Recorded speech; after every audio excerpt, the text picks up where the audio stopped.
पर्वत की चोटी, शांत वातावरण, सूरज की हल्की रोशनी और ठंडी हवाओं के बीच भगवान शिव ध्यान में बैठे हैं और हाथों से भस्म रगड़ रहे होते हैं। तभी उनके सामने अचानक एक दैत्य प्रकट होता है।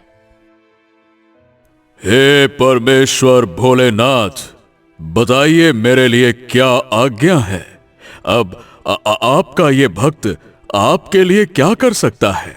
मुझे बस आदेश दीजिए, आपका ये भक्त आपके लिए सब कुछ करेगा। बोलिए बोलिए भोलेनाथ। हे दैत्य, तुम भस्म से प्रकट हुए हो, इसीलिए आज से तुम्हारा नाम भस्मासुर रहेगा। तुम हर सुबह मेरे लिए नित्य नवीन भस्म लाने का काम करोगे। पर हे परमेश्वर, आपने मुझे भस्मासुर नाम दिया और दैत्य की संज्ञा दे रहे हैं। प्रभु, मैं जानना चाहता हूं कि क्या ये नाम और पहचान मेरे स्वभाव और कर्मों के अनुसार सही है? मतलब, क्या मैं वास्तव में दैत्य हूं या केवल आपकी दिव्यता की योजना है?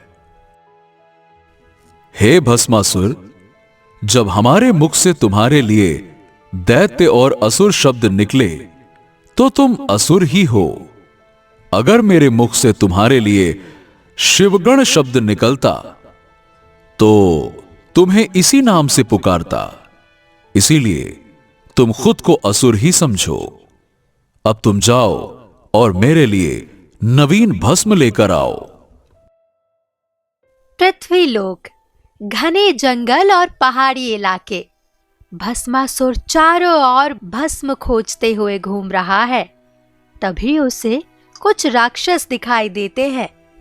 अरे भाइयों, यहां कहीं भस्म मिलेगा क्या? मुझे नवीन भस्म अपने प्रभु श्री भोलेनाथ के लिए लेकर जाना है। अगर कहीं आसपास में नई चिता जली हो तो बताओ। अरे भाई, हाव भाव से और पहनावे से तुम भी तो असुर जाति के ही लगते हो और खुद को भोलेनाथ का भक्त बता रहे हो। वाह! हाँ, मैं असुर ही हूं और मैं भोलेनाथ का भक्त भी हूं। उनके आदेश पर ही मैं नवीन चिता की भस्म की तलाश में इधर उधर घूम रहा हूं। अरे भाई भस्मासुर, ऐसा है कि पृथ्वी पर धर्म इतना बढ़ गया है कि मनुष्य और ऋषि पूजा पाठ में डूबे हुए हैं। कोई पाप ही नहीं कर रहा, कोई हिंसा नहीं हो रही। अरे सबके सब धर्म में लीन हैं। और नहीं तो क्या। और ऐसे में तुम जानते ही हो, जब धर्म बढ़ता है तो अधर्म घटता है, जब प्रकाश फैलता है तो अंधकार मिटता है। और यही कारण है कि हमारी असुर जाति धीरे धीरे समाप्त हो रही है। हमें अब कोई सम्मान नहीं देता। हमारे अस्तित्व का अंत निकट है। हाँ। और अगर ऐसे ही चलता रहा तो एक दिन पृथ्वी पर असुर नाम की कोई जाति ही नहीं बचेगी। ए भाई, हमें कुछ करना होगा, कुछ ऐसा जिससे हम फिर से भय, शक्ति और सम्मान प्राप्त कर सकें। क्या कहते हो? तो फिर बताओ भाइयों, मैं क्या कर सकता हूं? मैं तो भोलेनाथ का भक्त हूं। मैं उनकी आज्ञा से ही भस्म लेने निकला हूं। लेकिन अगर हमारे अस्तित्व पर संकट है तो मैं चुपचाप नहीं बैठ सकता। बताओ। तो भाई भस्मासुर, अगर तुम सच में भोलेनाथ के प्रिय भक्त हो तो उनसे वरदान मांगो। ऐसा वरदान जो तेरे नाम को अमर कर दे और हमारी असुर जाति को फिर से सर्वोच्च बना दे। हाँ। और नहीं तो क्या, उनसे वरदान मांग कि तू जिसके भी सर पर हाथ रखे वो पल भर में भस्म हो जाए। तब देखना, ना कोई मनुष्य बचेगा, ना कोई ऋषि मुनि। सब के सब तेरी शक्ति के आगे झुक जाएंगे। अरे वाह, ये विचार तो दिव्य है। अगर मुझे ऐसी शक्ति मिल जाए तो मैं इस सृष्टि का स्वामी बन जाऊं। ना कोई देव बचेगा, ना कोई ऋषि, ना कोई मनुष्य।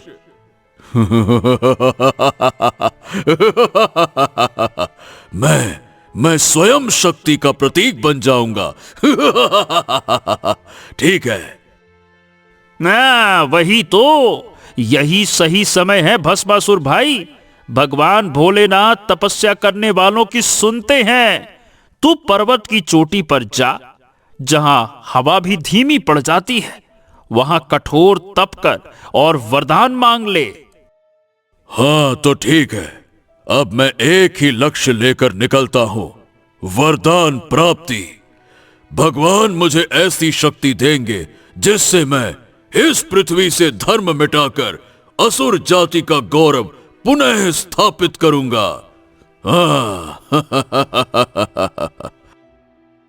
भस्मासुर असुरों की बातों में आ गया।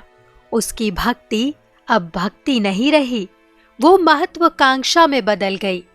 उसके भीतर शक्ति की लालसा जन्म ले चुकी थी।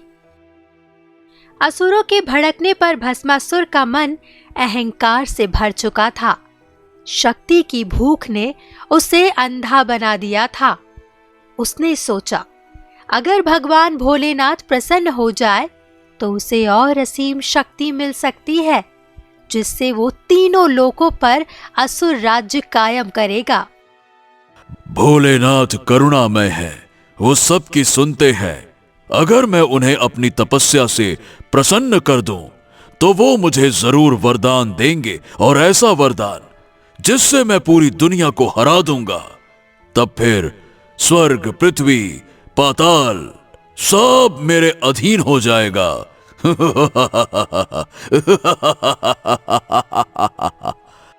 ये सोचकर भस्मासुर पहाड़ की ऊंचाई पर पहुंचा। वहां की हवा ठंडी थी, लेकिन उसके भीतर की आग बुझने का नाम नहीं ले रही थी। उसने आसन लगाया, नेत्र मूंदे और कठोर तपस्या में लग गया। दिन रात बीतते गए। भस्मासुर ने ना भोजन किया, ना पानी पिया। उसके चारों ओर धुआं और राख फैल गई। हर बार जब वो ओम नमः शिवाय बोलता तो पूरा पर्वत कांप उठता। हे महादेव, मुझ राक्षस की पुकार सुनो। मैं तुम्हें हृदय से पुकारता हूँ। मुझे वरदान दो कि मैं जिसे छूं वो भस्म हो जाए। तब देखूंगा कि कौन मुझसे टक्कर लेने की हिम्मत करता है। इतना कहने के बाद वो ओम नमः शिवाय, ओम नमः शिवाय, ओम नमः शिवाय का फिर से जाप करने लगता है। ओम नमः शिवाय, ओम नमः शिवाय, ओम नमः शिवाय। हे देवगण, ये भस्मासुर तो बहुत ही भयंकर तपस्या कर रहा है। अगर भगवान भोलेनाथ उस पर प्रसन्न होकर उसे वरदान दे देते हैं, फिर तो सृष्टि का संतुलन बिगड़ जाएगा। वो जिसे चाहेगा भस्म कर देगा। तब ना स्वर्ग बचेगा, ना हम देवता।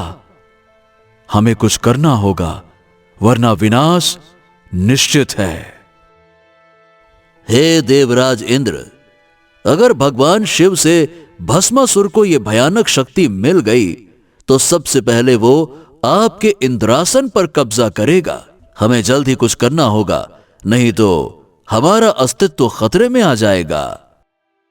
हाँ, वही तो कि हमें करना क्या चाहिए। क्या हम सीधे महादेव के पास चलें और उनसे अनुरोध करें कि भस्मासुर को ऐसी कोई शक्ति ना दें जिससे हमारा देवलोक खतरे में आ जाए? अभी इंद्रदेव ने इतना ही कहा था, तभी भस्मासुर के सामने आकाश से दिव्य रोशनी उतरती है। बिजली की गर्जना के साथ भगवान भोलेनाथ प्रकट होते हैं। गले में सर्प, माथे पर चंद्र और हाथ में त्रिशूल है। भस्मासुर, अपनी आंखें खोलो। तेरी कठोर तपस्या से मैं अति प्रसन्न हूं। तूने जो मांगा है वो तुझे प्राप्त होगा।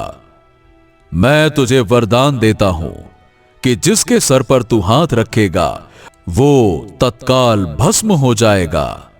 लेकिन याद रखना, इस शक्ति का सदुपयोग करना, अहंकार में मत डूबना। महादेव के वचनों के साथ ही आकाश में घंटियों की गूंज फैल गई।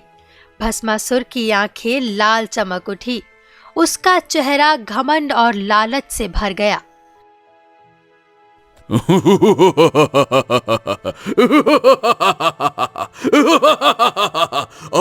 अब मैं अजय हूं, अजय। अब मुझे कोई नहीं रोक सकता। अब तीनों लोक पर सिर्फ मेरा राज होगा। मैं जिसे चाहूंगा उसे अपनी शक्ति से छू करके भस्म कर दूंगा। अब देवता भी मेरे चरणों में सर झुकाएंगे।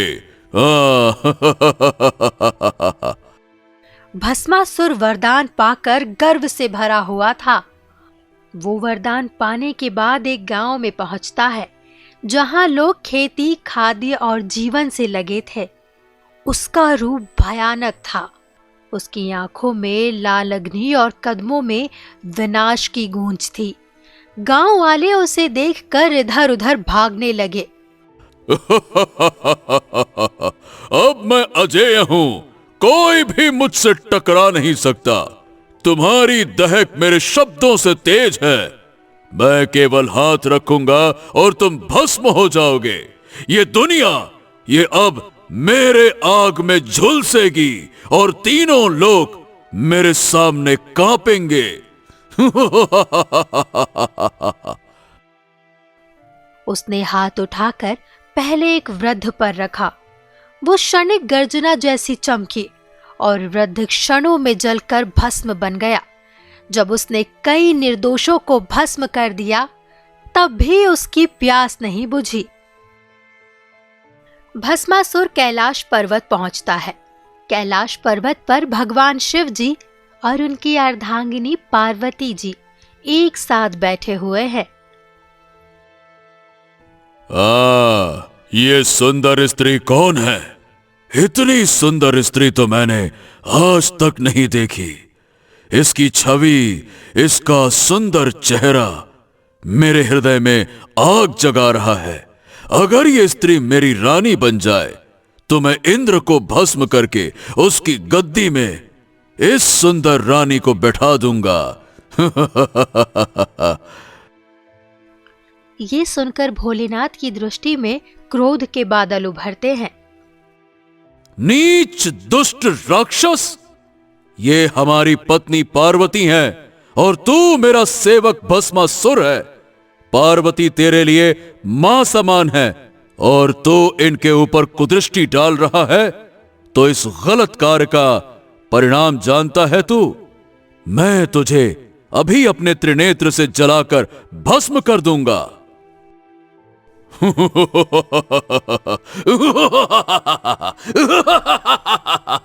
भस्म करने का काम तुम्हारा नहीं है महादेव। वो युग गया जब तुम राक्षसों को भस्म कर देते थे। अब भस्म करने का कार्य मैं करूंगा। मैं तुम्हें भस्म करके इस स्त्री को अपनी रानी बनाऊंगा। वरदान पाकर भस्मासुर का मन अहंकार से भर गया। वो भगवान भोलेनाथ को भस्म करने के लिए उनकी तरफ बढ़ता है। अरे भस्मासुर, ये तू क्या करने जा रहा है? हमने तुझे वरदान दिया है और तू उसी शक्ति से मुझे भस्म करने चला है। क्या यही तेरी भक्ति है?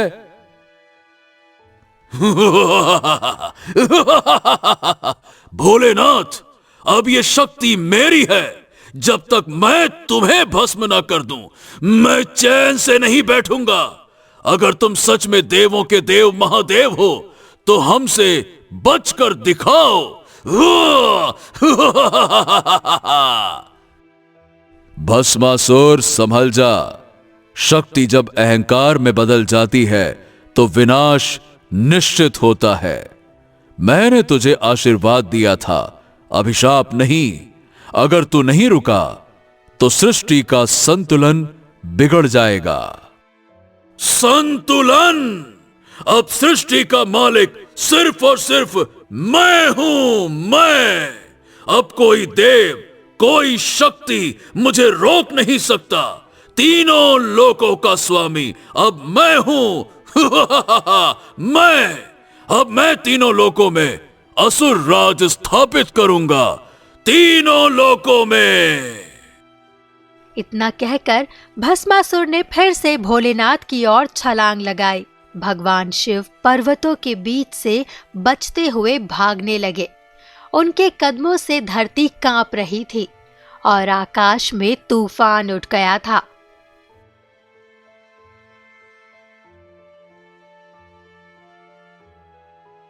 हे प्रभु, हे विष्णुदेव, अब केवल आप ही सृष्टि को इस विनाश से बचा सकते हैं। मैं आपको आह्वान करता हूं और इस अधर्मी को उसके अहंकार का दंड दीजिए, हमारी रक्षा कीजिए। भगवान शिव की विनती सुनने के बाद हाथ में सुदर्शन चक्र लिए भगवान विष्णु प्रकट होते हैं। महादेव, अब चिंता मत कीजिए। ये राक्षस अपनी शक्ति का अहंकार लेकर खुद अपने विनाश की ओर बढ़ रहा है। अब मैं इसे माया के जाल में ऐसा फंसाऊंगा कि ये राक्षस अपने ही जाल में फंसकर नष्ट हो जाएगा। इतना कहते ही विष्णु भगवान ने आंखें बंद की और उनकी देह से दिव्य प्रकाश फूट पड़ा। वो प्रकाश धीरे धीरे एक रूप लेने लगा, एक अप्सरा जैसी अद्भुत सुंदर स्त्री का। वो थी मोहिनी, भगवान विष्णु का मायावी अवतार। उनके कदमों की थिरकन से वायु में सुगंध फैल गई।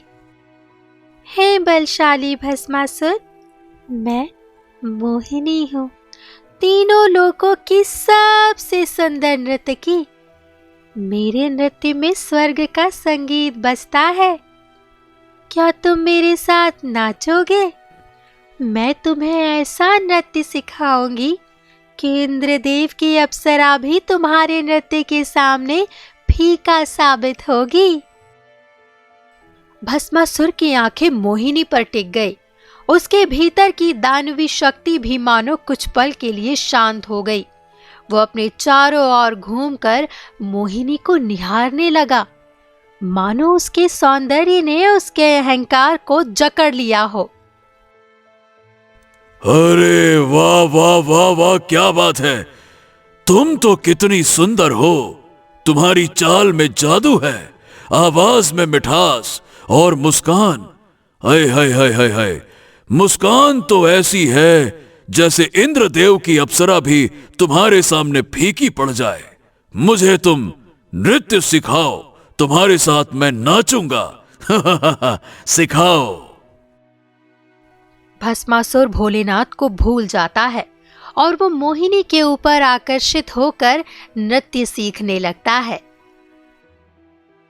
तो आओ वीर भस्मासुर, पहले मेरे हर कदम को ध्यान से देखो। जो मैं करूं वही तुम दोहराओ। नृत्य केवल गति नहीं, ये मन और माया का संगम है। ध्यान से जो मैं करूंगी उसे दोहराना। हाँ हाँ, मैं हर लय को पकड़ने की कोशिश करूंगा।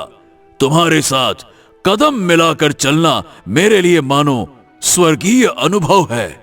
चलो, अब मैं भूल गया कि मैं कौन हूं। अब बस तुम्हारा नृत्य और तुम्हारी दिव्यता मेरी आंखों में बस गई है। शुरू करो। भस्मासुर, देखो मेरे कदम। पहले दाएं हाथ ऊपर, फिर बाएं पैर आगे। अब सिर पर हाथ रखो। जैसे मैं कर रही हूं, क्या तुम कर सकते हो? हाँ, ऐसे ही करके दिखाओ तो। जैसे ही भस्मासुर ने मोहिनी की चाल को दोहराया, अपना हाथ अपने सिर पर रखा, उसकी आंखों से लालच और अहंकार धीरे धीरे गायब होने लगे और खुद जलकर राख होने लगा। ओ, ओ, ओ, अरे महादेव, महादेव, महादेव, मुझे बचाइए। मैं अहंकार में चूर हो गया था। मैं आपकी दी हुई शक्ति का उपयोग आपके ऊपर ही कर रहा था। मुझे माफ कर दीजिए। हे प्रभु, मुझे बचाइए। मैं जल रहा हूं। मुझे बचाइए प्रभु। कैलाश पर्वत, वातावरण शांत, चारों ओर दिव्य आभा बिखरी है। भस्मासुर की राख हवा में उड़ रही है और आकाश से मंद मंद पुष्पों की वर्षा आरंभ होती है। हे प्रभु, हे विष्णु, आपकी लीला अनोखी है। मोहिनी रूप में आकर आपने मेरे इस अहंकारी भक्त को उसके ही कर्मों से मुक्त कर दिया। आपके बिना इस अधर्मी का अंत करना संभव नहीं था। मैं आपको नमन करता हूं। हे सृष्टि के पालनहार, नमन स्वीकार करें। भोलेनाथ, ये तो आपकी करुणा थी जिसने दैत्य को वरदान दिया और मेरी लीला ने केवल धर्म की रक्षा की है।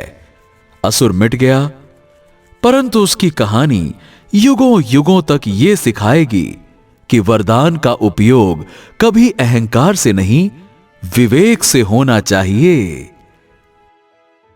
और इस प्रकार अहंकार और लालची भस्मासुर की कहानी समाप्त हुई और भगवान विष्णु की करुणा से पृथ्वी एक बार फिर से सुरक्षित हो गई।